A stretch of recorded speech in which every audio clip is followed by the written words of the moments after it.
Hello and welcome. We are going to be playing Lucid9, which is supposedly like a good graphic novel game thing. Let's see. Settings. Alright, let us begin. Step back and examine my masterpiece. Perfect, my favorite color. Heartbeat. I've always loved red. It's different, brilliant, vibrant, unusual.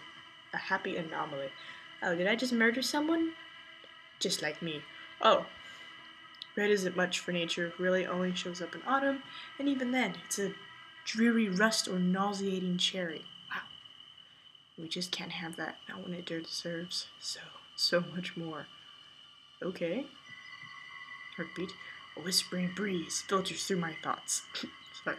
Brushes against my skin with icy fingers. I allow myself a moment to pause, to relish, to admire, to welcome the fresh scent of freedom. This is what I live for. When I open my eyes, I spot a frail leaf dancing upon the backbone of the passing wind, afflicting the world with its appalling shade of asparagus. I pluck it from its branch with the edges of my stained fingernails. Disgusting. How anyone could enjoy this color eludes me. A soft groan redirects my attention to my waiting masterpiece. It's lovely, really, spread across the ground, face contorted with fear, twitching, cold fingers clutching at empty air. Not my best work, unfortunately. The canvas died much quicker than I had originally expected, even when I tried to carve a bit slower. Okay, yeah, I totally murdered someone, or an animal, but I'm guessing it's a person with the whole finger thing. Well, no matter. Today it shall be a palette for my paint. What? I make quick work of my new pallet's chest, ignoring the twitching of post-mortem reflexes from its mutilated kneecaps.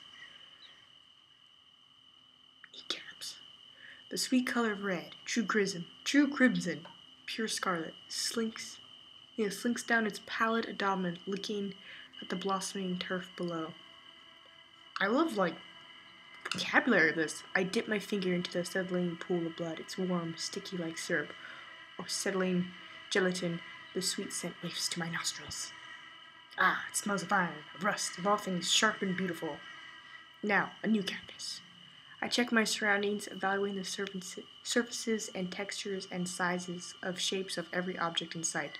None are quite so satisfactory as human skin with its elasticity. Man, it's been a while since I've read.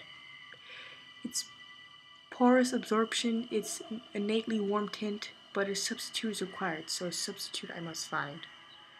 Presently, I realize that I'm still holding that eyesore of a leaf in my hand. Well, I suppose it will have to do. In one bold, fluid stroke, I swipe my paint across the leaf, the very essence of Van Gogh himself, or Gogh. So much debate on that. Ah, yes, dear Vincent. The man cut off his own ear to send a message when words just didn't suffice. I always admired his style. Okay, so I like art. I mean, granted, the canvas kind of gave it away, but okay. I take a moment to appreciate the leaf's newfound radiance before searching for a proper display. Something like this deserves to be exhibited. I hang my canvas back on its branch. But hang the body back? That's better. If only there was more of this color in the world. Me? The unexpected interlude of my phone drives me out of my thoughts. The irritating thing just loves to ruin the climax. Yes? Is it done? Is it done? You're always in such a rush. Well? Yes, it's done. I was having a moment. I'm having a lot of moments. There's more where that came from. Okay, so I'm guessing being paid, or controlled, or I'm working with you? You interrupted me. You're the one who wanted to know when it was finished. Wait, what? I thought I'm working. A thrill leaps through my veins as my lips pull into a tenuous smile. Well, is it? Same time, same place as usual, you know the drill. I nearly clap my hands, but master myself for one final word. Understood. I cut the transmission and eagerly withdraw a small bottle from within my jacket. Only one pill left, but no matter. I'll be getting more soon enough. I popped the final capsule into my mouth, puncturing its skin with my teeth and rolling the bitter gel over my tongue. Oh. Ooh, now this is life. Okay. As a wave of euphoria sweeps through me, I turn from my handiwork, strolling out of the meadow. Today's fun is over, but tomorrow will hold just as many pleasures. Okay. Okay. Oh, Yama Ishimoto? Oh god. Huh? I sluggishly pull my head upward, fixing my eyes on the woman at the front of the classroom. Where? Where is she? Okay, so was I having a weird dream, or am I actually the killer? Are you even listening? Apparently not, you're a ghost. I hide an instinctive smirk. Okay, I totally am the killer, probably. Technically, no. I've always found napping more appealing than relearning history that's been drilled into me since HX. Yeah, I'm the killer. I am the killer. There's no like, oh, you were dreaming. It's like, no, this just speaks sociopath. Not that I actually say that. In all honesty, this teacher doesn't deserve that kind of college response. Yes, ma'am. Ooh, you got crazy written all over you. Perfect. Summarize the whole section we've been reviewing. No, not really, Ghost Lady. God, so rude. I glance at the touchscreen board mounted behind the teacher, quickly skimming over the graphics and typography hovering on its surface. History of... I'm not going to pronounce this right. Isamu? Her glorious metropolis beginning 2000 AD. Easy. Life was really boring for a while. We weren't in debt, weren't at war, and we're basically doing nothing interesting. The teacher's lips pursue into a thin line as the classroom erupts into snickers. I feel the slightest tinge of regret and rain in my sarcasm. Then in 2007, America entered a debt crisis that caused a worldwide financial crash. Japan was one of the countries most affected by this, well, second to China. And why am I deppy? Because we were dumb about who we partnered with. Oh! She taps her fingers impatiently on her desk, her eyes narrowing into slits. Well, she's pissed. Well, she asked me to summarize the chapter. She didn't ask me how. Anyway, our glorious government didn't handle the situation so hot, so we had a lovely depression with all-time highs of employment and crime. Good effort. Gold star. The teacher waves her hand as the class roars with laughter. This class is empty. Look at all these students laughing. Right, that's enough. We'll be needing to talk with you after class about your attitude, young man. Ooh, I'm a man. Ooh. Meh. In other news, grass is green.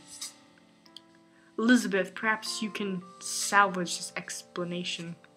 Alright. Oh! It's Elizabeth. We see someone.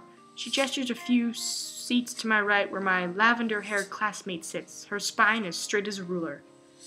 She looks cute. I feel a curdle of distaste in the pit of my stomach as I lounge against my chair. Oh, well, apparently I don't like her. Okay. Of course, Elizabeth Ushiro, class valedictorian, school poster child, and the area's golden girl. Well, is she like the nice kid, or is she like, Miss Popular, I hate you? Nap time. Oh. I settle my head in my arms as Elizabeth leaps to her feet, smiling warmly. Okay, so she seems like a nice kid. Certainly, during this time, Japan fell into chaos. Public demonstrations, often violent, occurred almost every day. Furthermore, political scandals regarding the national government kept spreading. Oh, the teacher relaxes at Elizabeth's textbook recitation. She even shoots a quick glare in my direction as if to say, see, why can't you be like Elizabeth? Oh, well, teacher, come on. Eventually, local political powers became more effective than the centralized administrative, hence why Isumu operates as smoothly as it does. Are you not smiling? Yes, thanks to the mayor's efforts. Perfectly done, Elizabeth. Oh. Elizabeth smiles primly and settles back in her seat, fixing her eyes on me with a challenging disapproval. Well. I only shrug my shoulders, sending her an easy smirk. Ooh, beautiful and brainy. She might be worthy enough to make my list. Wait, who's this? I glance to my left just in time to catch another classmate. Yahiko Ikari, I hope I'm saying this right, winking conspicuously at Elizabeth. She clearly ignores him. Alright, cool kid. Well, that's Yakiro for you. I can't remember a day when he hasn't tried to flirt with some girl or another, nor can I remember a day where he wasn't flat out rejected. Technically, he's my former roommate, which makes him my friend of 2 years. Oh, okay, we got a friend. How close are a friend? Well, that's up for debate. Oh, okay, well, we don't have a friend. Huh? She managed to deflect my charms. Wonder how. Wasn't there supposed to be voices? I was told there was voices, because it's like, I don't know if I can... Okay, guess not. Alright. I'm gonna read then. Me too! No one can resist. Yakiro Ikari. Oh, teacher. Is it... Yeah, Yahiko. Yahiko? Yahiko? I'm going with it. Yahiko. Clamps his mouth shut, the teacher's strident command. She leans heavily against her desk, massaging her temples with her fingers. Alright, class, thanks to Elizabeth, we've seen where we come from. I'm sure you're all wondering what the point of this history recap was. Not really, no. By God, my inner sarcasm. Love it. We must study the past to understand the future. As such, it's imperative that the next topic be taken seriously. So, where do you all see yourself 10 years from now? I have no idea. I'm barely able to stifle a snort. It's only, what, the second day of school? Sure, this is a third-year class. Sure, we're preparing for the college entrance exam. Does that mean that we have to know exactly what we want to do for the rest of our lives? Maybe. According to her, you got to. Teacher pointedly looks at me, hard glint in her eye. Wow, day 2? This is day 2? Man, she hates you. Yama Ishimoto, perhaps you'd like us to get us started. What does she have against me? I intended to say no thank you, but that'd be pretty rude. Okay. I'll manage my parents' restaurant, I guess. The teacher's lips tighten ever so slightly. I know what she's thinking. No passion, no ambition. He will be a failure, this one. Wow. It'll pay the bills. What more can I ask for? Really, dude? Out of anything you could have picked, you picked a restaurant manager? Well, what would you suggest? Add a bunch more, dude, like women and cars. And he criticizes me for lack of imagination. Come on, it's 10 years. Anything can happen. That's true. Teacher shoots him a disapproving glare as his voice rises dramatically in volume. Ah, Yahiko, thank you for volunteering. Where do you see yourself in 10 years? Yahiko beams, and I feel a sudden sense of dread. Here goes his dream, the one that I've heard no less than 200 times before. Well, Teach, I see myself with a Ferrari F500 under one arm, a Lamborghini Aventador 700-4 under the other, and a lot of beautiful women in between, fighting for the honorable privilege of bearing my children. Oh my God. The class stares at him. Heck, let's have some fun. I whisper to him, what about the mansion? Right, take all that and put it in front of a 20,000 square foot mansion attended to by a staff of 1,000 maids. And where is it located? Oh, it's in the Caribbean, on an island, a man-made island specifically constructed just for me, with my name laser engraved into the hills so that every plane that flies by sees that it belongs to. That's quite enough, Yahiko. Thank you for your input. Clearly she doesn't believe in his dreams. Actually, I don't think anyone except Yahiko believes in his dreams. I believe in his dreams. Then again, Yahiko has enough belief to make up for everyone else. See, look at that. He's good to go. Now, Yumiko?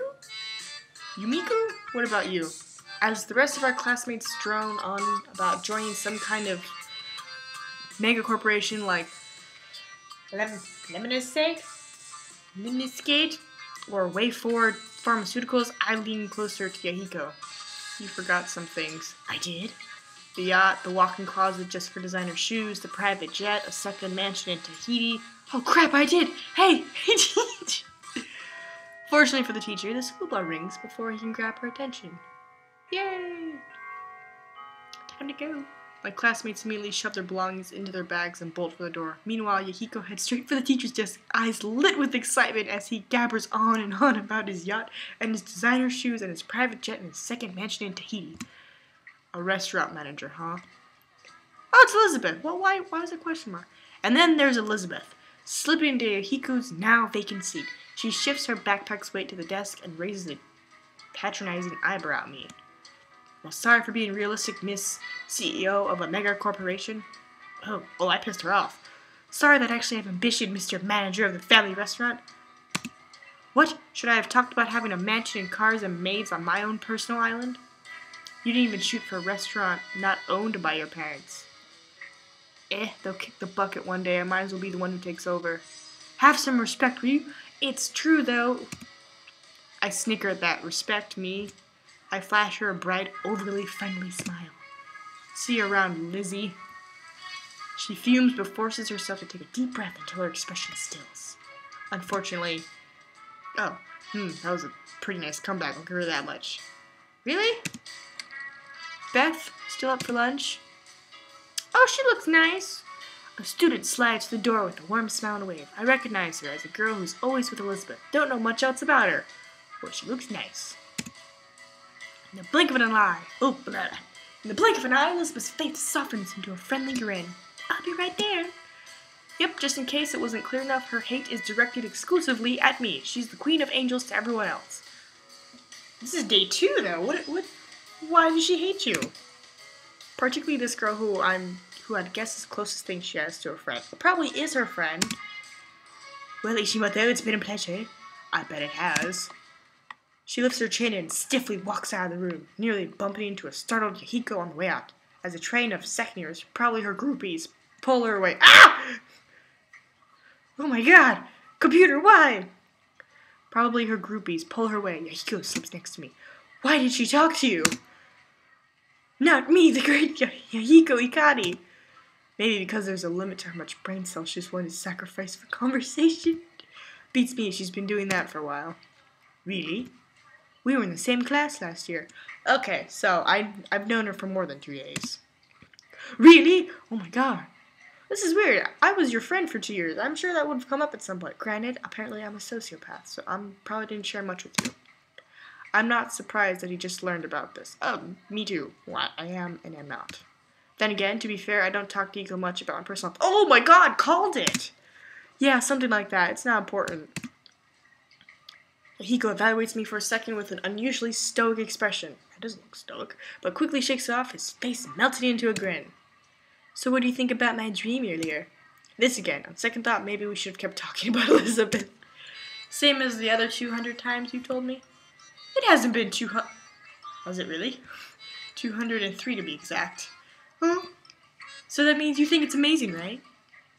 Today, I think it's been... Totally, I think it's the best dream in history, and it's so original and realistic. Thanks, dude. But I don't think you're aiming high enough. Huh? What should I add? Aim for the moon. He gasps as if it's the best idea ever. The poor soul. Forget Tahiti! Imagine on the moon! You'd be the first, and probably the last. Just think about the possibilities. No one's ever set foot on the moon. Wait, what? No.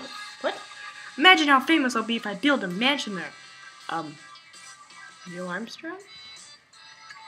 No one's even set... Okay. Seriously. Either I stepped into the conversation at the wrong time or someone just came up with a really stupid idea. Who's this? Oh, it's 2 people! Enter... Oh god, names.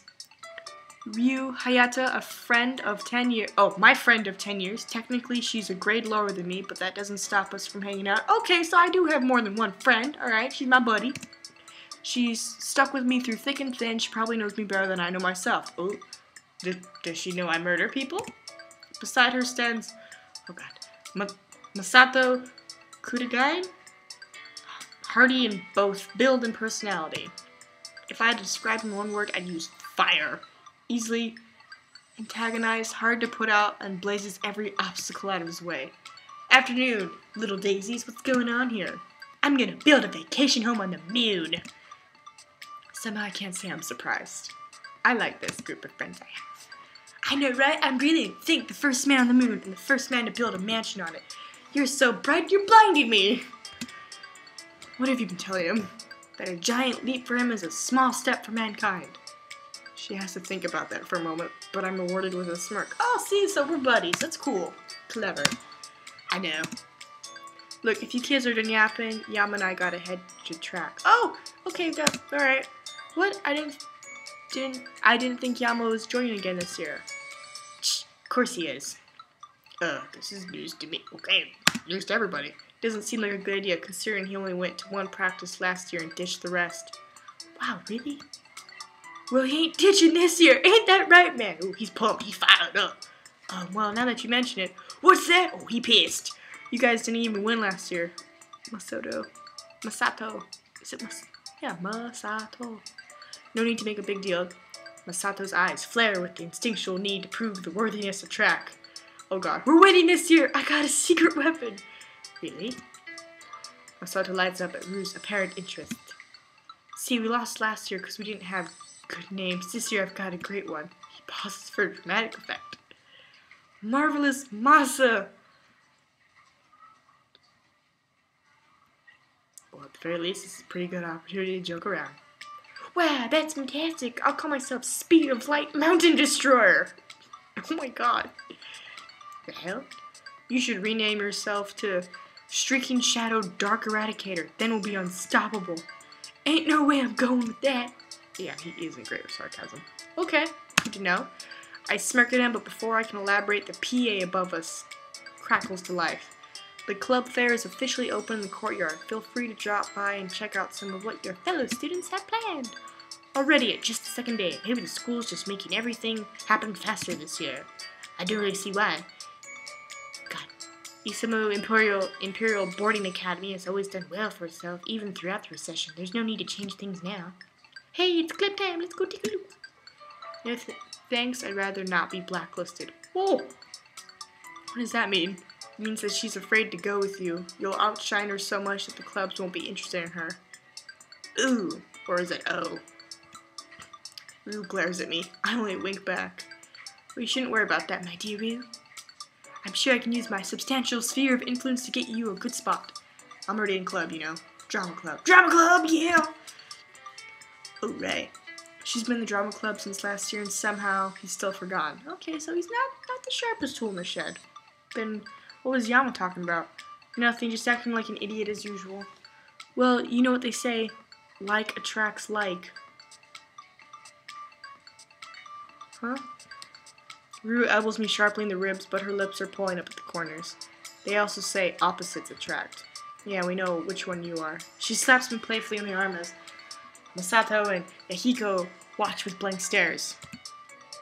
Did I just miss something? No more than you usually do. Yahiko frowns for a moment, but eventually shrugs the exchange off.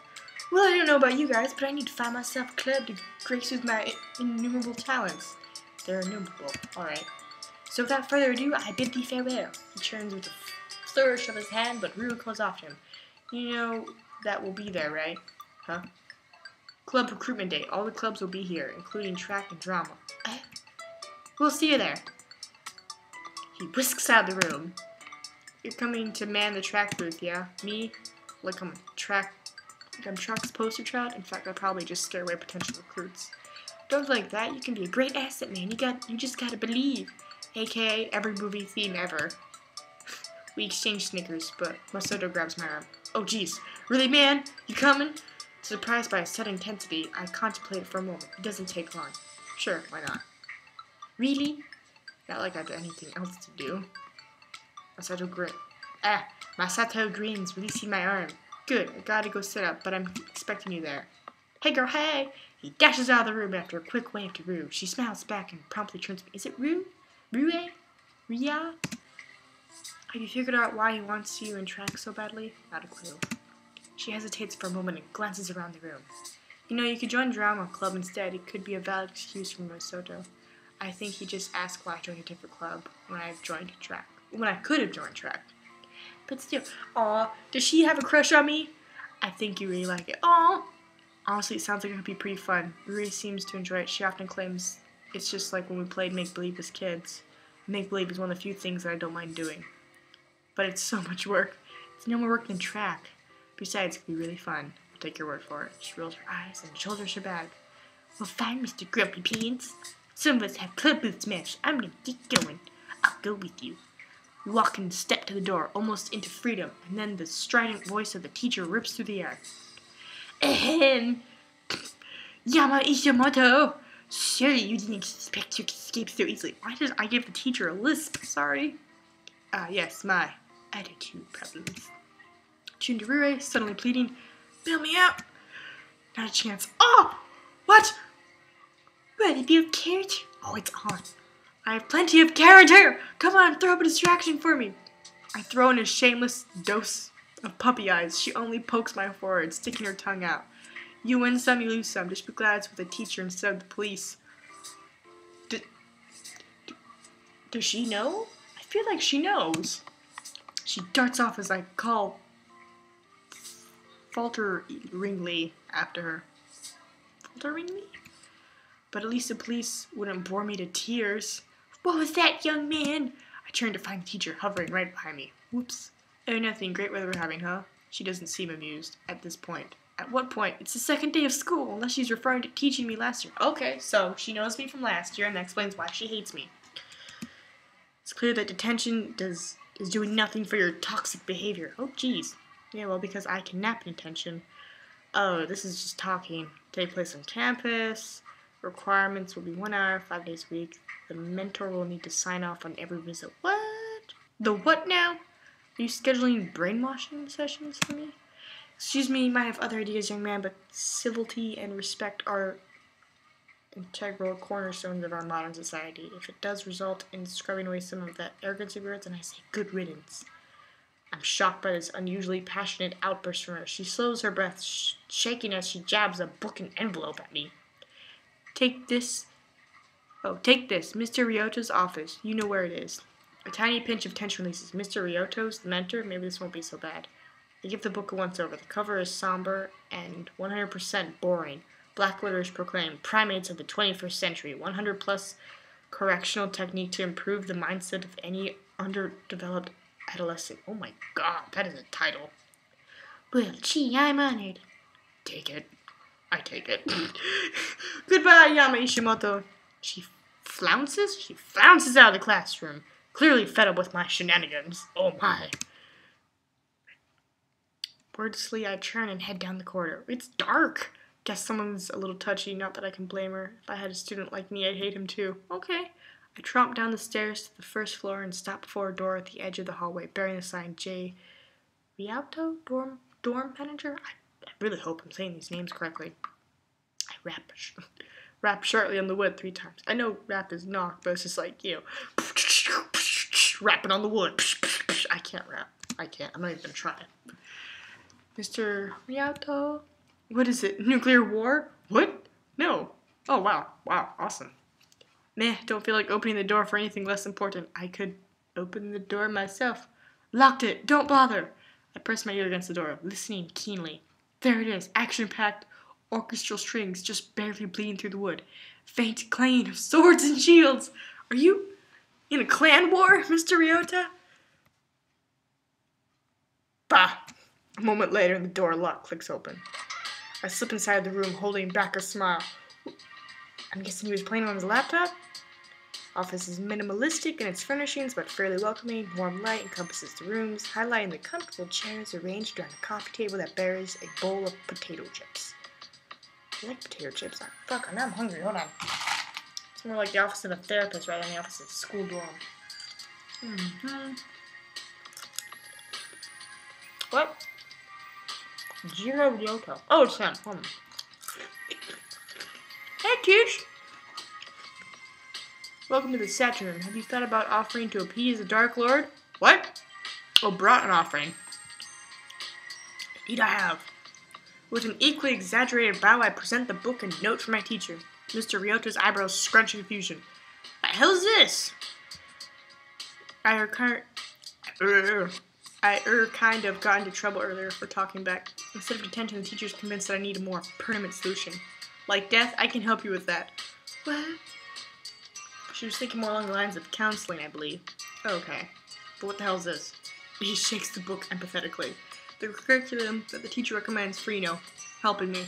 Alright, well, I'll put it where it belongs. He promptly throws it in the trash, which extracts a laugh from me. Now to business. Let me read up on what exactly your teacher wants. His eyes drift over the paper that I silently hand to him. Ha, oh boy, isn't this precious. Let me translate. Dear Mr. Ryota, I'm having trouble subduing a boy who actually has a brain and doesn't care for the ineffectiveness of bureaucracy. Sincerely, a woman who is certainly the most boring person in our graduating class. I choke back laughter as he crumbles the paper into a ball and lobs it into the trash. By the way, don't tell anyone I said that, or I might get fired. And then you'd have to take counseling from Mrs.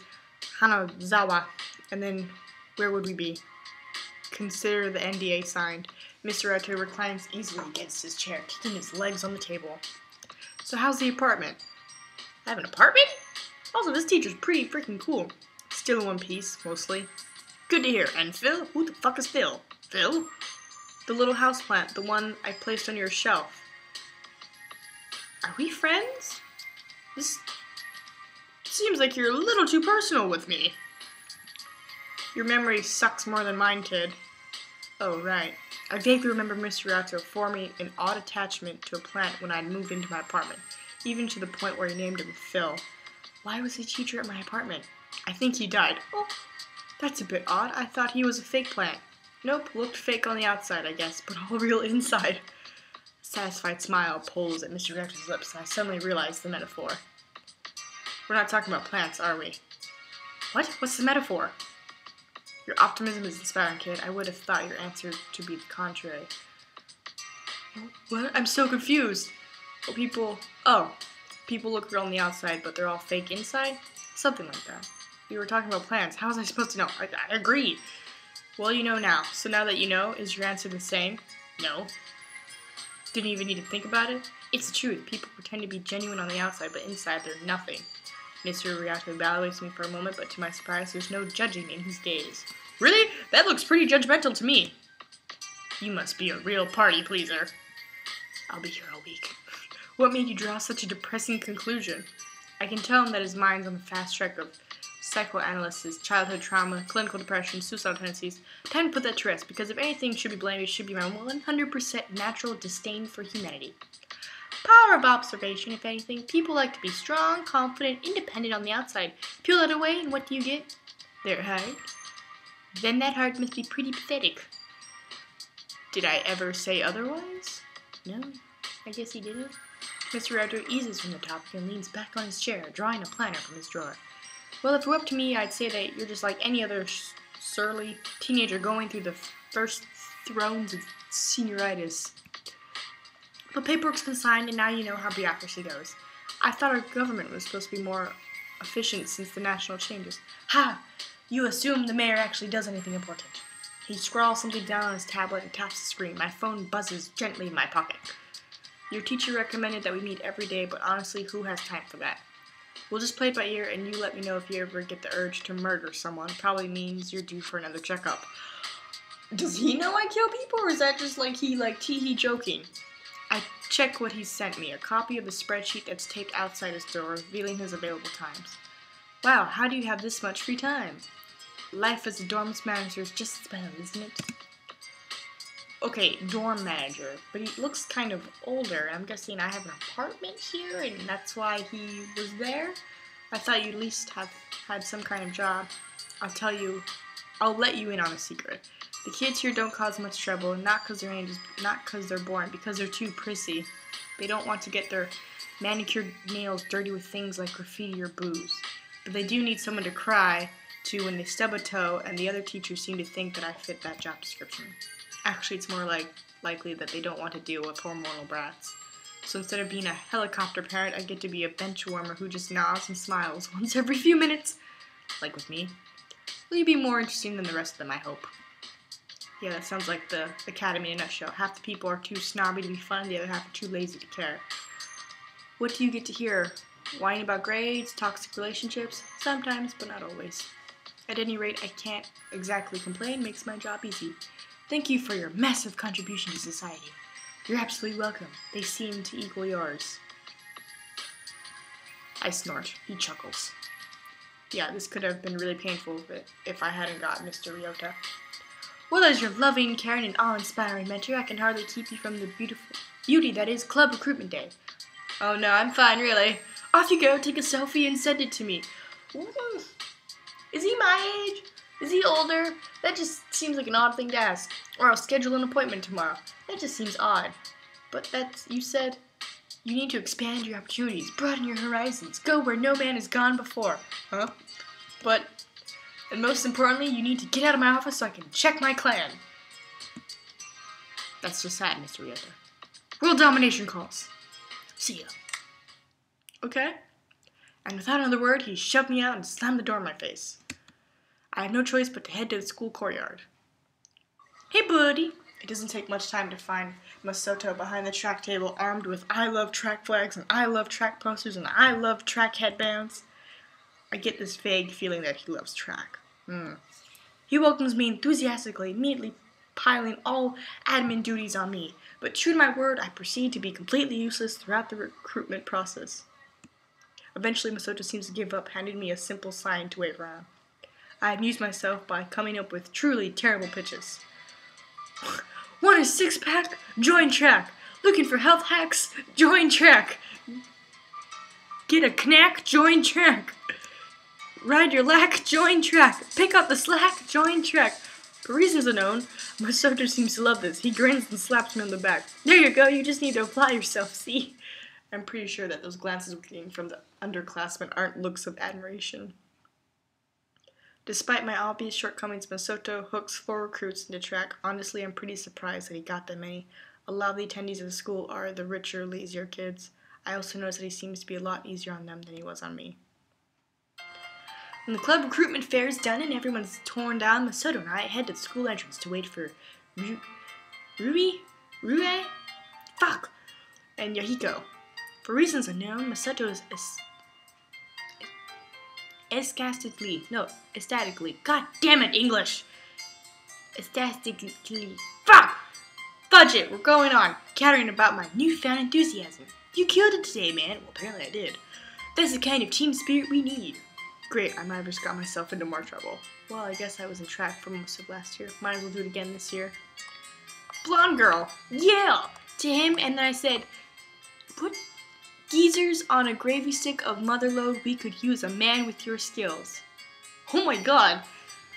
Who are you? And so he signed the contract with the blood from his veins, thereby permanently joining the drama club. Okay, I like her. She's cool. Wow, I can't believe you're so good at recruiting people. You know what they've said to me? What?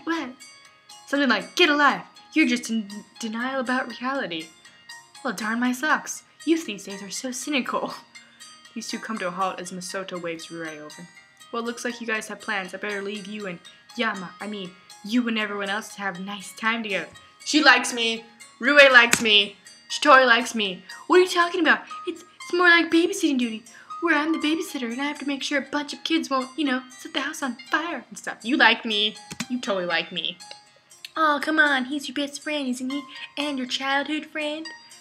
Yeah, but have you guys made a childhood promise together? Oh my god, have we? What? No way. Really, those kinds of things are more cliche than explosions in an action movie? God, I like the blonde girl. Exactly. Well, think of it this way. Although explosions may be cliche, they're also a staple. You can't have a proper action movie without proper explosions. Oh god, sorry. It's the same with life. You can't have a proper childhood friend without a proper childhood promise. I wince. Does she have to mention romance? Really? Oh, look! There they are! Guess I better get going. Have fun storming the castle. Oh my god, I love her. The girl cheerily skips away as Ruri sprints to us for refuge. I try for a smirk. Looks like you and Akita had a productive recruitment day. Akita! I like Akita, and I think Rube likes me. Akita Karube, Rue's best friend, current roommate, and self-appointed matchmaker. Also another person who I don't get along with. Oh, but let's be honest. Do I get along with anyone? You get along with Rue and Masato. You get along with your friends. Akita was sure productive. I barely had any luck. I noticed that she's mastered herself surprisingly quickly. Well, I guess that 10 years of make-believe and drama club would do that to you. How do you guys do? We got 4 new recruits. 15 liters of fresh blood.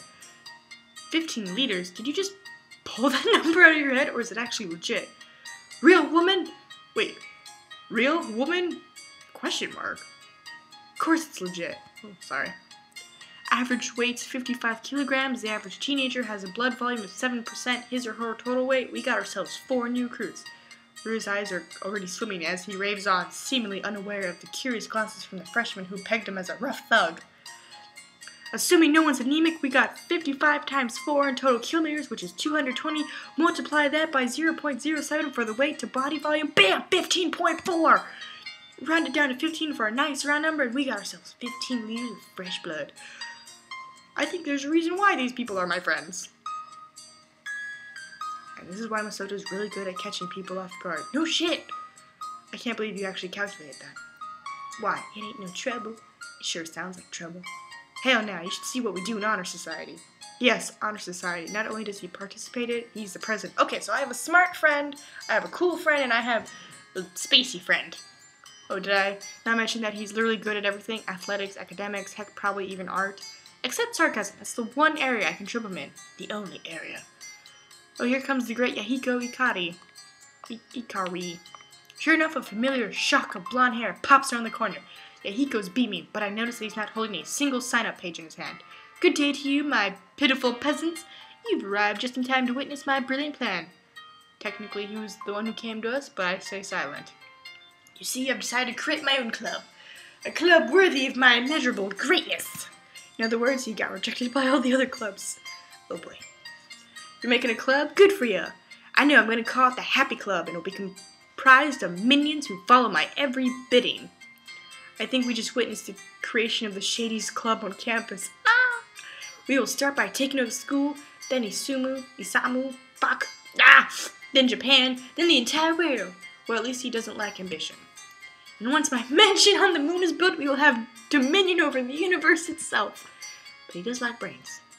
What you guys thinking about? All secret like. Oh, what you guys talking about? All secret like. Nothing. We were just talking about how we haven't gone to GFC in a while. As completely unconvincing as this excuse is, she successfully turns Masato's attention to food. GFC? Oh, is it like KFC? I like the way you think, Rue. We better go now before the dinner rush starts. He marches off, humming cheerily as Yahiko blathers on about how amazing his new club will be. Great cover. I know. Totally inconspicuous. Just as inconspicuous as that time you wore a kimono. I wore a kimono? Of course she'd bring that up. You want to get tickled? Do I like her? You wouldn't dare. Whenever you mention anything about kimonos, I feel a sudden urge to tickle the nearest person.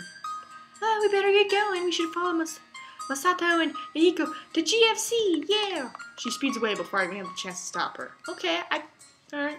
I only chuckle to myself as I catch up. Whoa. As we make our way to the lively shopping area, a few blocks away from campus, a couple of details catch my attention. Oh, Jesus. There's endless posters and billboards plastered with faces of politicians with broad cannon smiles proclaiming bowlers, back to prosperity. The procession is over and do more with more upon scrolling tablets, giant projection screens. That's normal. Oh God.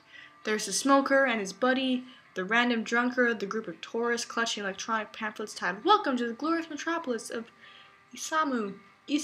Oh, this is gonna bug me. While taking pictures in front of every possible location. And most of all, the ordinary Ishimite? Power walking down sidewalks with resumes clutched in their hopeful hands. That's also normal. Everything is normal, completely normal. So why do I feel so uneasy? Maybe it's the skyscrapers. I've never liked them. They're too tall. Well, it's a skyscraper. And I always get the impression that they're watching me. Skyscrapers? Not like guardians either. Not some benevolent force that's watching over the city. More like staring, waiting for the right moment to strike. And then there's the smog. Smog. That terrible musky pollution that sits on my skin like a coat of hard mud. Every breath is disgusting, but every breath is necessary. I hate the city. I really, really do. Too bad that there's nothing better. Not really. Too bad that Samu has always been the best, if not only option. Oh, Jesus. I almost got hit by a car. Pay attention, you idiot. I'm startled out of my thoughts by Masato grabbing my arm and yanking me out of the street. Did you not see the red light? Red means stop. And stop means your velocity reaches zero. You could have been run over by a truck. Despite myself, I'm touched by their concern. I'm fine. Let's go. After eyeing me for a long moment, Yahiko shrugs and bounds to GFC's automatic doors, activating the motion sensor with a flourish. Ladies first. Lady where? Right here. She slaps a hand on my shoulder with a cheery grin. Oh, good one. You mean Yama's been a girl all this time? Oh, heavens no. That'd be really awkward. Why? Let's go have some chicken. Boy, I'm so hungry. Fried chicken. Fried chicken. She quickly skips into GFC, leaving Masato thoroughly bewildered. I don't get it. Why is it awkward? Beats me. Actually, I'm pretty sure I have a good idea, but there's no way I'm bringing it up. Why? What? Look, are we having chicken or not? Of course we are. What do you take me for? Well, good thing that neither he nor Yahiko are very perceptive. I'm apparently not perceptive either. Why would it be awkward? Does Masato like me? Without further ado, we enter GFC. Oh, look at the cute little chicken! Oh my god! Oh, it's so cute. General Fried Chicken has always been a favorite of students from the academy. It's fast, it's cheap, and it's within walking distance. It's also pretty nice considering that it's a fast food outlet. The tables are clean, the walls are lined with cushioned booths, and the red and beige paint slathered on the walls seem fresh and pristine. For some, the smell of heavy grease and oil is overbearing. For us, it's the smell of pure heaven. Oh, this place smells like death. I thought you wanted chicken. Well, most of us. Weren't you the one who was in such a hurry to come in? Fried chicken? Yeah. Shut up.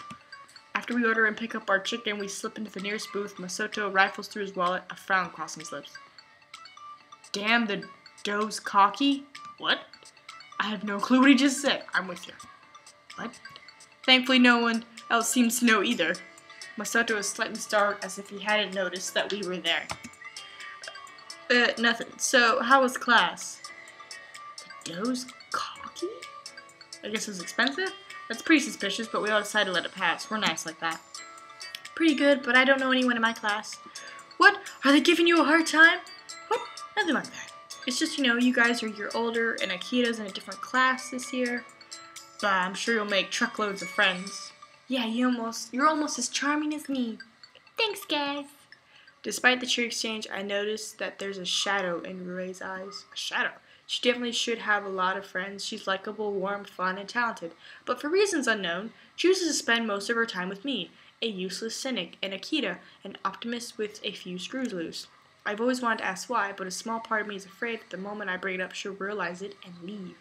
Oh, I do care. Oh, I got feelings. No, I need to do this. It's the least I can do. Huh? Why don't you hang out with your classmates? The words come out a lot harsher than I intended, but Rue doesn't even seem to be offended. Her expression darkens, but it's one of anger, not hurt. I don't want to hang around people like them. Ooh. Why not? They're a bunch of fakes. All they do is judge me or others in the class or even one another. They're not outright mean, but I don't like when people talk behind my back. And they pick on this shy girl in our class for no reason. It's stupid. You really hate them, don't you? Not really, but we don't get along. She picks idly at her chicken. The air feels somber and heavy. You know what we need? A competition. Now's not the time to be bringing up competitions, Masato. Actually, that's a good idea. Wait, what? She's never said that before. Generally, because Masato's never come up with any good ideas. I'll have to sit this one out, or it won't even be a contest. So, you and me and... Oh, God. So, you and me, Yama. No thanks. You don't even know what this is. Fine, what is it? Who can eat the most triple S in the shortest amount of time? Oh God, no. No thanks. Hey! The triple S hot wings and GFC's most infamous menu item in order of blindingly spicy wings. I don't particularly feel like disabling my mouth forever, thanks. Rue wants to watch.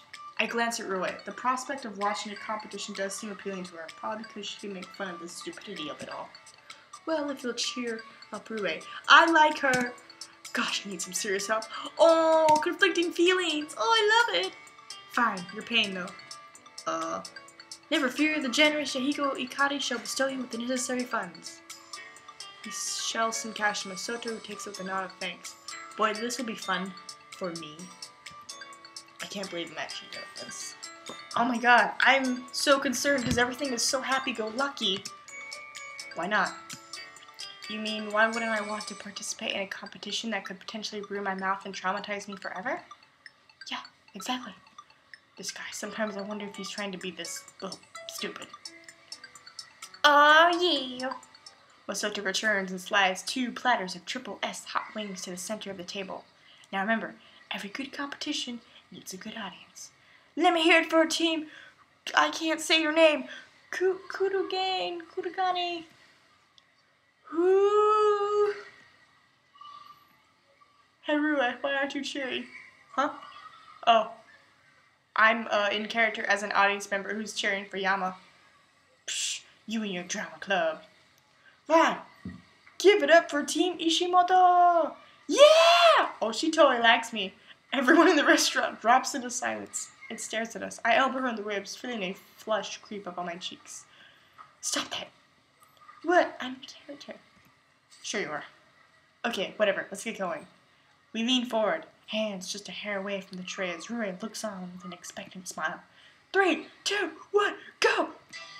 Masato immediately starts shoveling hot wings in his mouth, but I take a few moments to gather myself before I take a bite. The chicken seems to explode in my mouth, sending streaks of fire down my tongue. I cough violently and gulp down some water. This was a terrible idea.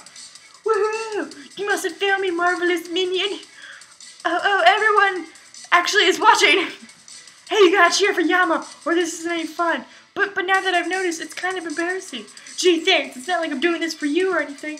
Grimacing, I shoved the remainder of the wing into my mouth and spit it out. The meat burns down my esophagus and simmers in my stomach. Come on, Yama needs his cheering squad. Rip, Reed, kick him in the knee. Rip, Ras, kick him in the other knee. Go, Sato. Masato spits out his bones on the platter. 3 rings down already, and I've just started my second. For some reason, that makes me feel unusually competitive. Woo, you got this. You're beating him. Ice cream soda, banana split. We think your team's full of shift to the left, shift to the right. Stand up, sit down, fight.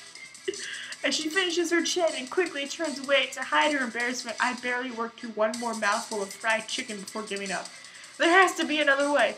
Yeah, 5th wing down, keep going. Koyama. My eyes land on the innocuous packet sticking from underneath the chicken bucket. GFC hot sauce. Well, desperate times call for desperate measures. While Masato reaches for a 6th wing, oh god, these words.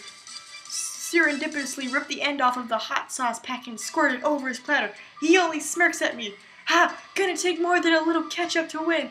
He bites triumphantly into the wing. Oh, that's no ketchup. He freezes. I swear that steam is coming out of his ears. It's GFC's signature hot sauce. Gah! Hot. A desperate Masato launches out of the booth and sprints to the soda machine. Wait, that was cheating! Is it cheating if there weren't any rules in the first place? Either way, it was pretty dirty. Poor Masato. She looks pointedly at Masato, who's slowly dragging himself back into the booth while chugging a huge cup of water. I feel a slight tinge of guilt at his suffering, but Rui's obviously improved mood makes it worth it. This ain't the end. He kneels over the table, somehow managing to continue drinking from his cup. Oh, that reminds me of the latest episode of Gover Mecker. Of what? You mean you haven't heard of Gover Mecker? Do you have to yell so loudly? Honestly, I'm surprised we have been kicked out, causing public disturbance yet. But one cannot help but yell at the epicness of Gover Mecker. I don't know if I'm saying that correctly. Okay, fine. What is it? Let me guess. Robots? It's this web series that a couple of my hallmates made. Remember? Over the summer? Oh yeah, I saw you running around wearing a long blonde wig or something. Great. That's a mental image I'm not getting out of my head anytime soon. Yeah, it's about the President of the United States. Well, it's called Asirima in our web series. Isn't that clever? Fighting over politicians to defend his country. So it's like a political drama? No way, dude, that's boring. They battle out in giant robots. The president is red, white, and blue. It even has an eagle motif and everything. That sounds like the stupidest thing I've ever heard. Actually sounds kind of funny. That sounds like the coolest thing I've ever heard! Is he for real? Of course, I'm headlining the main event. I'm the president's aide. If you're the president's aide, you're a side character. You're not the lead. Oh, lead. Well, I, for one, am proud of you. You finally found your calling, being a background character. I know, right? I'm gonna be a star. Ladies and gentlemen, meet the physical manifestation of the saying, ignorance is bliss. Episodes are all up on the website. Just search the title Gover Mecker, and you're all set. We'll have to check it out. Are you serious? How else will I know how to viciously badmouth it? I can't decide whether to be offended or be impressed. Why not both? Hey, you two listening? Sorry, what? No, I was just saying that I gotta go back. I briefly checked my phone. 6:10 p.m. Almost Masato's curfew. Yeah, he has this thing where he goes to bed at 9:30 sharp every night. Just one more way that he's completely crazy. Disciplined, but crazy. Still, it's best to honor that. The only thing worse than a normal Masoto trying to drag me into a track is a grubby Masoto trying to drag me into track. Then let's go! We head out of the restaurant back to the academy right as the sun starts to set. It's kind of a ritual to walk with them, even though I don't live at the dorms anymore. I live in an apartment within walking distance. Oh, so I do live in an apartment. I don't live at the dorms. Then why was the dorm manager at my place? It's creepy. But since there's nothing and no one waiting for me at my apartment, I kind of just go wherever they go. Oh, it's kind of sad. Maybe it's because our stomachs are full, but we're completely silent on the way back. It's a comfortable silence, but still silence, and that means thinking. Overthinking, unfortunately. I almost jump as I see a group of 3 policemen race by on the opposite side of the street, approaching sirens, piercing the air with their incessant wailing to direct our attention to... Oh no. Whoa. A wave of nausea washes over me. The front of a city bus is crumpled against the back of a pickup truck. Thin trails of smoke mixed with the pungent smell of burnt rubber and scrapped metal. The scene is surrounded by a unit of police cars and a fire truck. So I almost said something else. Along with a crowd of shaken people along the sidewalk. How awful. At least they all look okay. We can't do anything about it. Let's go. Masato and Yahiko nod hesitantly, but Rue only stares thoughtfully at me. Does she know? I feel like she knows. I stare at her. Oh God. She tilts her head. I shrug. What? This seems to help her come to a decision as she suddenly turns to Masato and Yahiko with a very convincing smile. Hey Masato, Yahiko, why don't you guys head on back? I got something to do really quick. Oh my God. Masato opens his mouth, clearly confused, but Yahiko elbows him in the side and shakes his head ever so slightly. She likes me! What? She likes me? Say, we better get back before your curfew. Hold your horses, I was gonna ask. Come along, peasant, your king commands it! Oh my God, you like me. With the final wave, Yahiko drags Masato down the street. Rue turns her attention to me. I'm inviting myself over. Oh my God. Gee, thanks. That's what friends are for. Despite the smirk on her face, I catch her glancing at the ruined bus. I can't find it in me to argue with her. Sure, I guess. Did my parents die in a bus?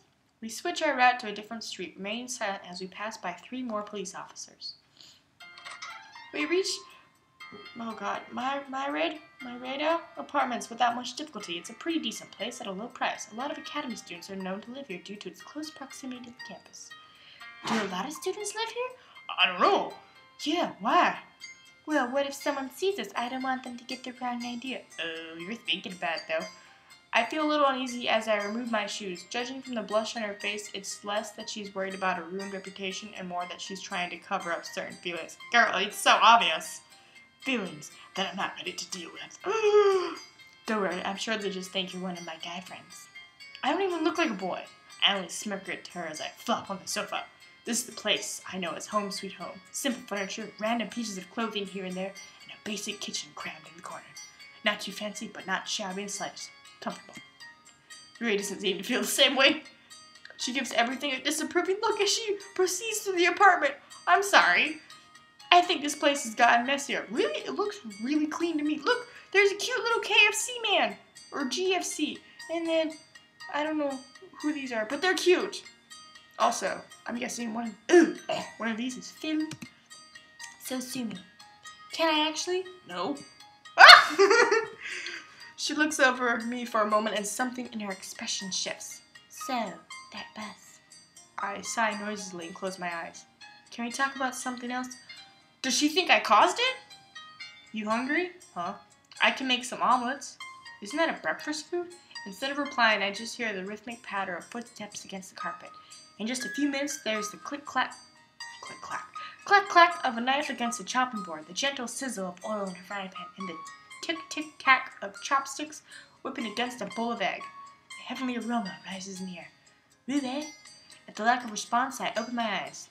It takes a little effort, but I manage to pull myself up and head to the kitchen. Rue? I stop short. Oh, she's got a little apron on. Rui zeroed in on the stove, sprinkling ham and cheese over a bubbling layer of egg, humming a catchy little tune. Oh my God, she totally has feelings for me. She's showing what it'd be like if she was the housewife. The apron tied around her waist should be way too big for her, but somehow it looks perfect. Oh my God, feelings! Wait, this is Rui. Rui Hayata. Get a grip, Yama. Get a grip. No, it's too late. Oh my god, I called it! Freaking called it! Welcome home, honey. You must be starving. I prepared dinner just for you. Wow, I'm so lucky for marrying such a wonderful woman, not to mention adorable. Oh, sweetie, I'm the lucky one. Look at your chiseled jaw, your beautiful eyes. I'm not the one who's a work of art, baby. Well, why don't you have a seat, pumpkin? Dinner is almost served. I simply can't wait to taste your delicious food, Angel. What would you prefer, darling? Dinner? A bath? Or me? Oh, sugar, we both know the answer to that question. In that case, love, the first course will be your lips. My fist! Oh god! I immediately jerked back to reality. The terrible vision dissipating into thin air. Will that escalate quickly? I don't even want to know what would bring such a terrible image to mind. Remy, married? I shuddered on the inside. Now that she's, well, not, bad or anything, we understand each other more than anyone else. But then we have to be in a romantic relationship, and romance in high school is just, well, we could end up losing our friendship entirely, which would suck. And is 99.9999% likely given my great luck. Crap, what am I even thinking about? Back to reality. What are you making? Omelets? Are you sure? She nudges me in the side, but she's smiling. Plate, please. Huh? Plate, idiot! Yeah, Your Majesty. We keep things light and teasing as I reach into the cabinet and pass the plate to Rue. She freezes slightly when my shoulder brushes against hers, and I pretend not to notice. Just what the doctor ordered. One premium plate imported directly from the mythical land of Denmark. Oh wow, her eyes! I graciously accept this offering, O humble servant. May there be lasting peace between our countries. Oh! She deftly slides the omelet onto the plate in one fluid motion, dipping into a slight curtsy as I dig in. The delectable flavor of mozzarella, cheddar, ham, and mushrooms explodes in my mouth. Am I in heaven? Ray beams proudly. That good? As if an angel made it herself. Oh wait, one did. Sometimes I swear there's someone else in this head of mine. It's delicious. The genuine, heart-rending smile that spreads across her face just makes my stomach sink. Oh, why? That's not the kind of smile you make when you've complimented on your cooking by a friend. Just a friend, that is. She looks like she could jump over the moon. That kind of shiny and beautiful smile that is only made when the smiler is utterly happy and completely ignorant that they're utterly happy. I want her to be happy, but false hope. It's just too cruel. Oh, come on! You totally had that vision that you liked her, and you know she likes you. Come on! Maybe there's something I can do to put her down without hurting her. Oh, why? Hey, Rue, do you ever think that maybe we hang out too much? What? Gentle. Be gentle. Be the gentlest human being on earth. Oh my god, no! Except the thing I'm quite possibly worse at is being gentle. No! You know, high school's a time to explore, especially since we're getting ready for university. So maybe we should be spending time just, looking at other things, going to events, stuff like that. You're telling me that you're going to an event with people? I'm saying that we shouldn't be together so often. Oh no! Her face immediately falls. Damn it! I already know that my words have hit her harder than I've intended. After all, pretty much all I've been doing for the past 10 years has been hanging out. We were each other's only constant. Amidst new locations, new schools, new friends, that one firm foundation that there's there until the end of time. That's there until the end of time. If you separated Rui from Yama, and Yama for Rui, I'm not sure what you'd find. To have me, who's always been relying on her, leeching off of her. Oh crap, no! Well, it's obviously short-sighted. I'm grateful. But I guess that's what I really am, because I'm too scared that Rui will truly, honestly end up falling in love with me. Sure, yes! Not that I have any clue why she would, but insurance is key. Look, I appreciate this, but I'm not a kid anymore, I can take care of myself just fine. That's not true. She looks so sad. Like, I know the place needs a good clean. I don't need someone else to tell me. Oh my god. I attempt to soften the blow as much as I can. I like hanging out with you, but when it comes to this point, I think, I'm so sorry, Emma. I didn't mean to offend you. No, you didn't offend me. You what? I wasn't trying to replace her. Who's her? I freeze. A sudden pain fills my lungs, like I'm breathing in fire. My vision spins for a moment and, no, I fight it. Then it's gone. My knees suddenly go weak and I stagger forward, quickly catching myself on the couch. Rui rushes forward, but I quickly throw out a hand. This? You see this? Oh God, what's happening? You're being a burden now. The words are too harsh. I regret them as soon as they slip out. Can you just let me think right now? It's what I've always said whenever I want to be alone, well and truly alone. The need to think has nothing to do with it, and Rui knows this. I'll be right out. Goodbye. To make her feel this way is despicable. The back of my mind congratulates me with a word. Well, you got what you wanted. She'll make some other friends now. I said, no, God damn it! See you tomorrow? Because she wants to know that everything will be okay. Because she wants everything to return to normal. I should go the whole way. I should say no, probably not, or maybe we'll see. Instead, I send an automatic smile. Yeah, see ya, Rui. Have a good night, Yama. The relief in her voice is palpable as she closes the door behind her. It takes everything in me to stop myself from catching up to her and offering to walk her back. Why is it that when it really comes down to it, I can't even push people away properly? Given my prickly personality, I would have thought that I could at least that. Guess not, though. Guess just another thing to add to the list of things Yama can't do. I kind of wonder if there's anything that's not on that list. I sit up, kneading at the tense knots in my shoulders. Technically, I need to study tonight, but before that, I should try to wind down. Watch Go Over Mecha or read a book. Yeah, fuck it, let's watch it.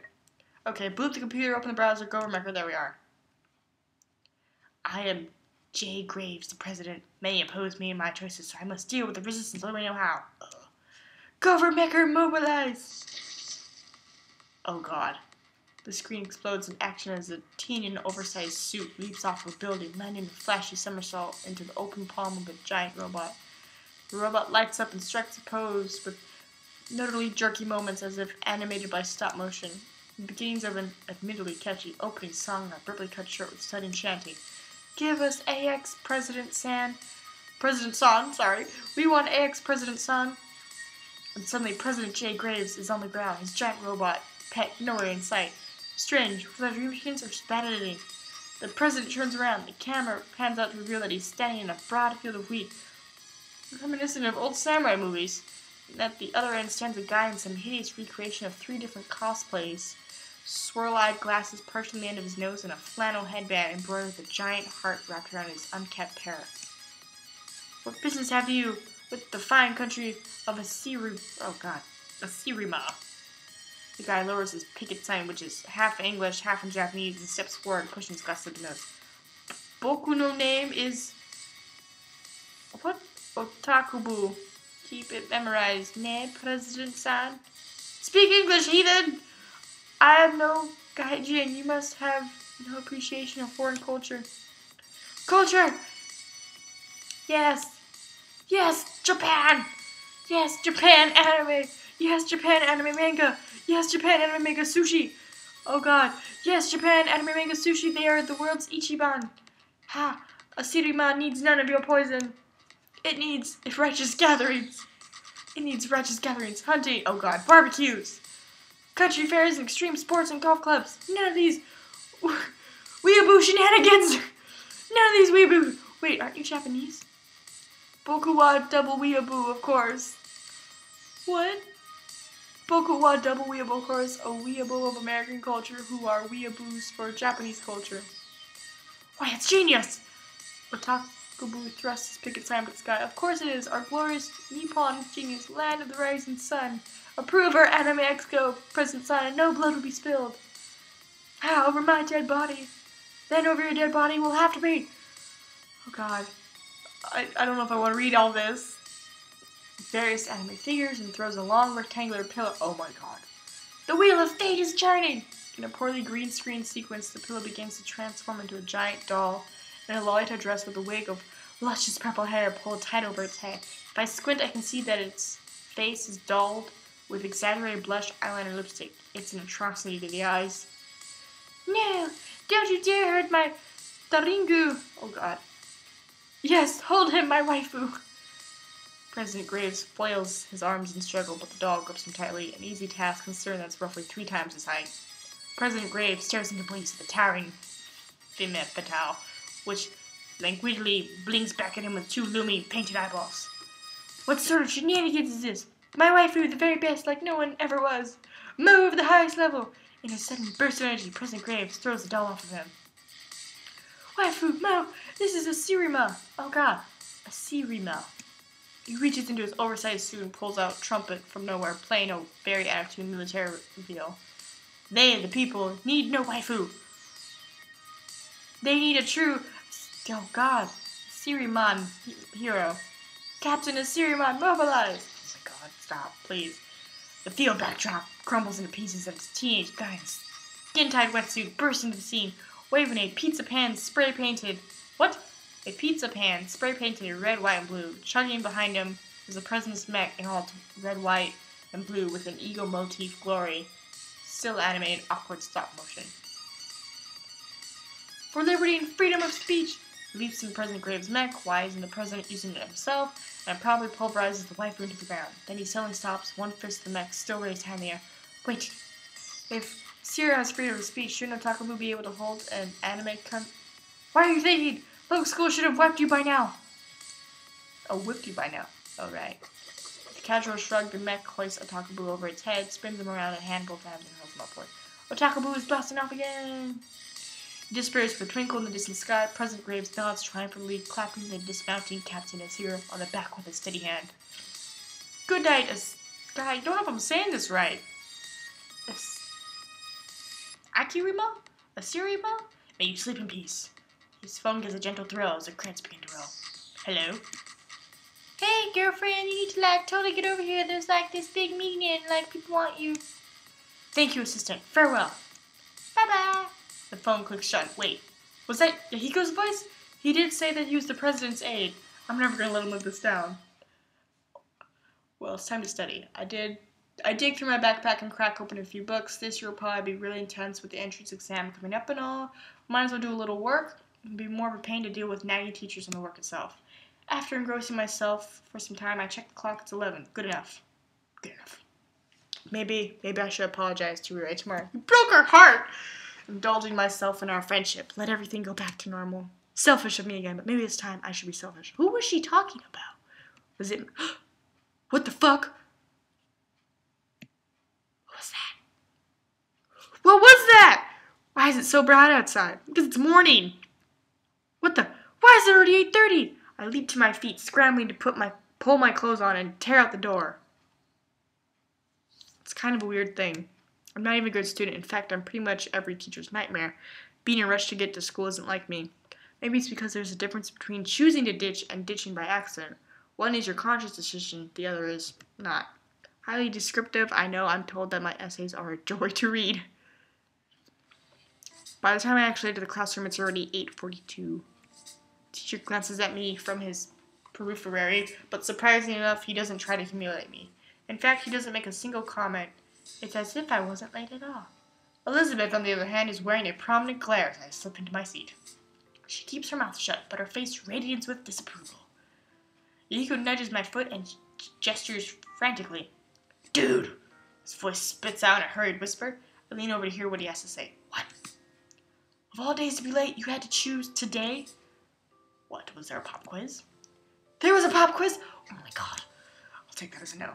Dude, I'm talking about that cutie over there. You missed her intro earlier. He gestures vaguely to the back of the classroom. I sneak a peek when I'm sure that the teacher isn't looking. Oh, she looks like Elizabeth's sister. I find a girl sitting by the window. Ha! Head delicately turned against slender fingers as she examines something in the distance. In ordinary circumstances, I might have thought her to be gorgeous. After all, she matches the ideal of traditional beauty to a T. Silky hair, porcelain skin, delicate lips, the whole 9 yards. But instead, I only find myself thinking, what the hell? What?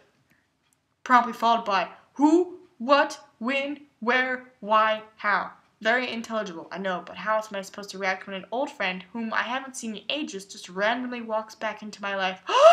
Is that the girl that Rui thought she was replacing? Not only that, but as a transfer student to my school on the very last year I happened to be there. Her eyes snapped to mine, but before I can see a reaction, I quickly whip back to the front of the classroom. Maybe I'm seeing things. Maybe it's not really her. There's no way it can be her. Right? I reluctantly tune my hearing back to the teacher, who seems to be in a very enthusiastic rant about technology. Surprise, surprise. This generation is wasting away from being, oh my god, being glued to dead pixels every waking moment. This is awkward. Well, today I'm not having any of those newfangled contraptions. We're returning to trusty pen and paper. As the class erupts into groans, he scribbles 3 words on the board with his stylus. Your dream job. They just won't give us a break, will they? Furthermore, the teachers deactivate our tablets and currently handing out sheets of lined paper. Handwriting? Really? As Yahiko passes the stack of paper to me, he leans close. So, what do you think? I think I'm tired of writing about my non-existent future. I was talking about the new girl. Oh, right, the new girl. Was her name Misaki Kazihaya? Haya? By any chance? How did you know? Fuck. So it really is her. I never thought I would see her again, much less in my own classroom. Oh, I know. You must have some sort of psychic ability. What? I mean, how else could you have known her name? Can you read her mind too? What does she think of me? How he came to that conclusion is beyond me. Nevertheless, this seems like an excellent opportunity to screw with him. It'd be a shame not to. I pressed my fingers to my temples, pretending to tune into Misaki's thoughts. I see. What? She has a huge crush on me? Oh, she has a huge crush on you. Jesus, I'm sorry. Really? But. Yahiko shakes his leg impatiently as I pause. Can you stop thinking for a second? I keep getting interference. Huh? Oh, sorry. He scrunches his face in concentration. Now you're thinking of not thinking. Whoa! You really can read minds! You doubt my abilities? No, Shh, I'm getting something. Yahiko clamps his mouth shut. I rub my temples, mumbling under my breath. It seems she has a crush on you, but she doesn't think you have the courage to talk to her. Yahiko puffs out his chest as if he was presented with a challenge. We're presented with a challenge. Ha! As if anything could deter the great Yahiko Ikari, I hope I'm saying his name right, from approaching such a beauty. Yahiko, this is a writing prompt. Oh, that's right, it's a guy teacher. Sorry. Yahiko. This is a writing prompt, not a discussion prompt. Focus on your own assignment. Right, sorry, teach. He immediately regains his composure and starts scribbling messily on his composition paper. That was oddly quick. I take a quick glance around. My classmates are hunched over their desks, some writing furiously, some staring awkwardly into space. The most avid one is Elizabeth, who's already on a second page, lips moving furtively as her arms blur down her paper. I'm not surprised. She retains this naive belief that she can actually control her future. I can't wait for life to prove her wrong. Oh god. Misaki, on the other hand, has completely thrown away any pretense of studious, choosing to text under the desk with one hand while simultaneously pretending to write with the other. Okay, that's pretty impressive, actually. I take a quick pinch on the arm to check my state of consciousness. Not dreaming, apparently. It's Misaki Kazihaya in the flesh. 5 minutes. Right, the assignment. What did the teacher say? Dream job. Write 1 page. I stare at the prompt on the screen as if it will provide an answer. Meh, I don't want to deal with this. I defiantly set my pencil to paper and scribble my response. 1 page. As morning classes slug on, I feel a very prominent gaze burning to the back of my head. I refuse to turn around, trying to piece together my thoughts. Should I approach her or not? Who is she? When the bell rings, Yahiko immediately tugs on my sleeves, his face shining. Dude, I'm gonna talk to her. Who? The new girl, of course. She must be the shy princess type waiting for a Prince Charming to sweep her off her feet. Who better than me to make her dream come true? I think you mean Nightmare. Oh, good luck with that. You're not coming? Why would I?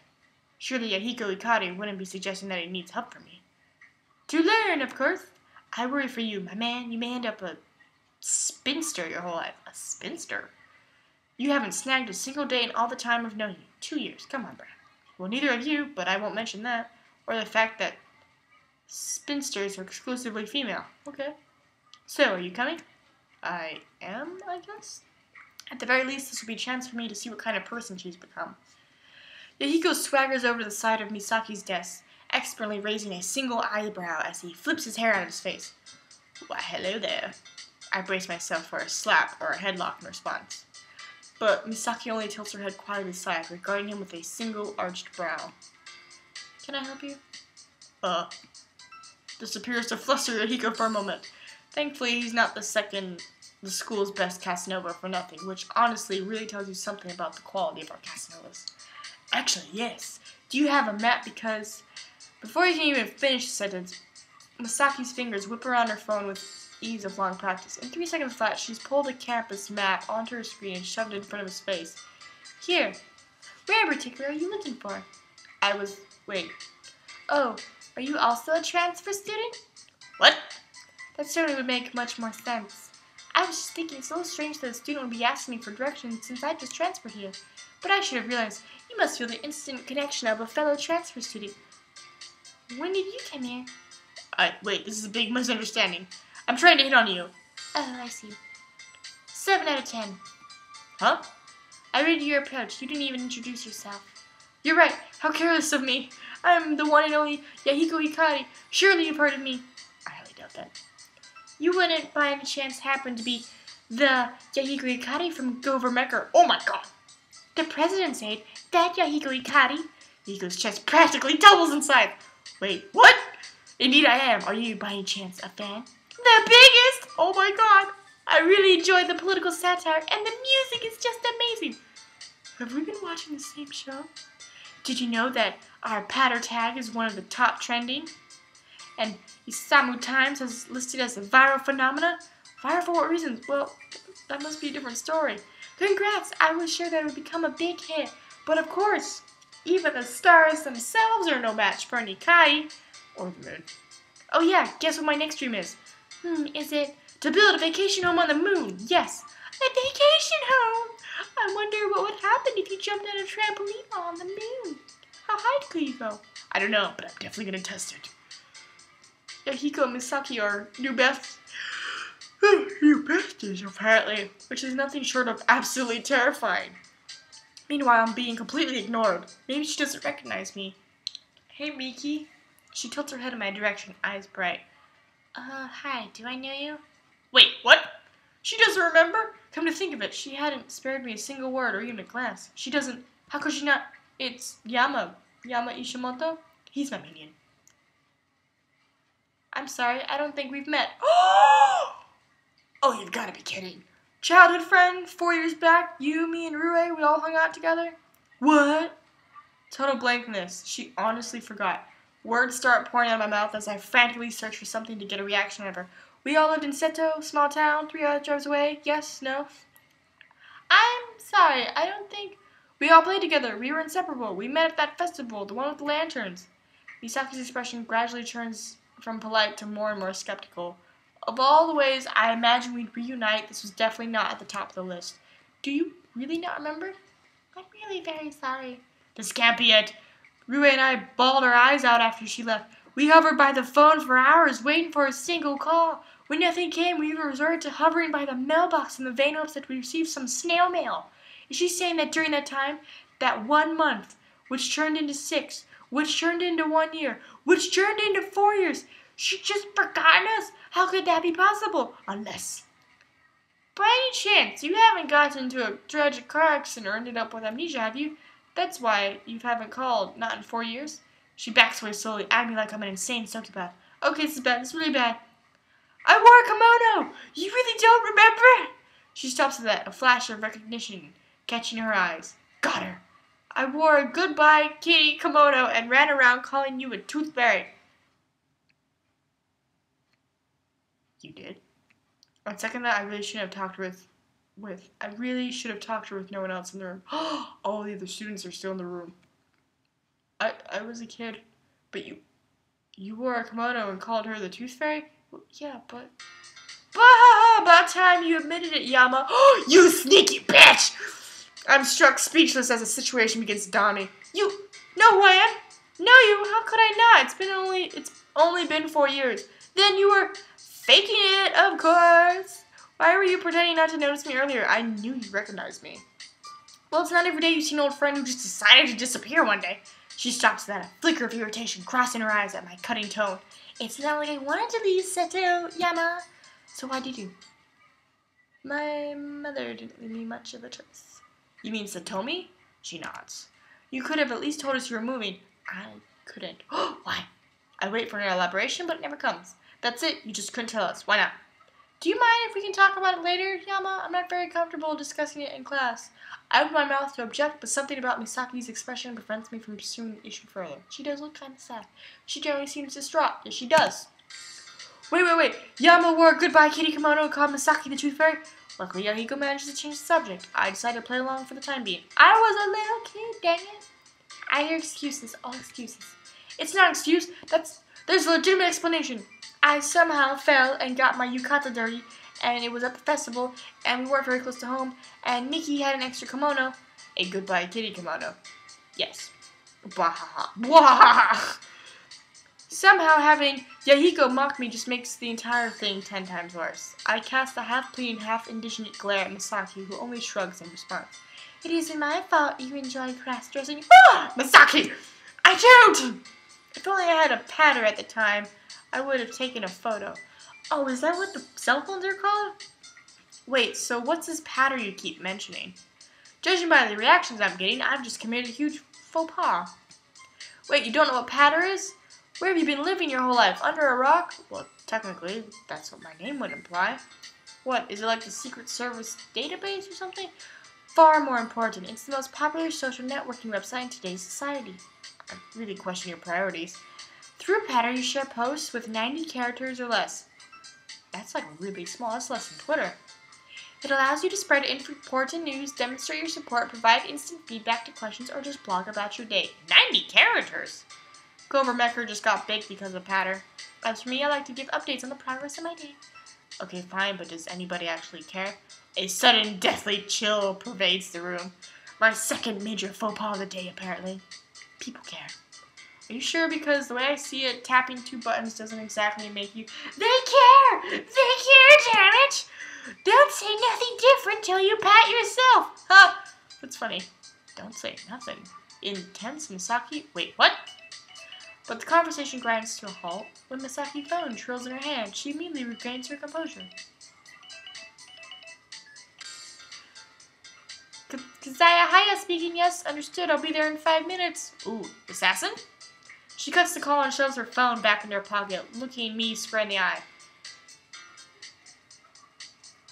I must go, duty calls. Duty? What kind of duty? My employer has a job for me. Maybe she's the murderer. Job? Now? What about school? Oh, I'm sure they'll excuse this one. Let's talk again later, Yama. Oh, and make sure to bring Rue, okay? Goodbye. And like a tornado stalking its next target, she blazes out of the room. I don't think tornadoes stalk. Oh my goodness, I'm getting tired. I'm left completely dumbfounded with Yahiko, who's dancing around the room like he just won his mansion on the moon. I have a fan! I have an actual fan! A real fan! I wonder how long it'll be before I can pledge her into my service as my first true minion. Is she the murderer? I wordlessly leave him in his fantasy of world domination and head to the cafeteria. It's more out of routine than actually feeling hungry. The shock of arranging an old friend after 4 years might have something to do with that. Maybe I should be angry at Misaki, but at the same time, who knows what had happened with her and her mother. She seemed pretty uncomfortable talking about it. At least she's here now. I guess that's all that matters. If Misaki wants to tell me, she will on her own time. Oh my god, I don't know how long I've been playing, but I feel like this might be a good stopping point. So we're gonna stop here. I think if I can, I'm gonna save. Ooh, oh, look, there's save slots. Wait, how many? There's 64 save slots. Should I be saving? Oh, now I'm worried. Fuck. Wait. Oh wow, it is 2:13 a.m. No wonder I'm yawning.